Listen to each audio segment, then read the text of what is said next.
దేవుడు అంటే పిచ్చి ఉండాలి. కొంత పిచ్చి. చాలా మంది ప్రొఫెషనల్ సెక్యూరిటీ లాగా ప్రొఫెషనల్ క్రిస్టియన్స్ అంట. Decent behaviour. బైబిల్లో చూసినప్పుడు they was no professional christians, they were radical christians. పేతురు చూసిన కార్యం చూస్తే దేవుడు అంటే పిచ్చి. ప్రధాన యాజకుడు ద రైట్ హ్యాండ్, ఇంకో మాటలు చెప్పాలంటే వస్తే కత్తి తీసి చూడు నరికేశాడంట.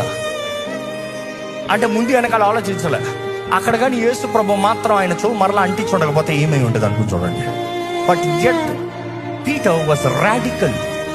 Today how many are radical అండి? ఎంతమందికి రోషం ఉంది దేవుని కొరకు బ్రతుకుతానికి, దేవుని కొరకు చేస్తానికి, దేవుని కొరకు పౌరుషం కలిగి బ్రతుకుతున్నారు, దేవుని ప్రేమిస్తున్నారు. కాబట్టి పాపమ్మప్పా, ఈరోజు నువ్వు పాపాన్ని ఎదురిస్తానికి శక్తి లేదు. ప్రొఫెషనల్, మేము పాపం చేయకూడదు, నువ్వు రాకూడదు, నేను ముట్టకూడదు, అలా కాదు.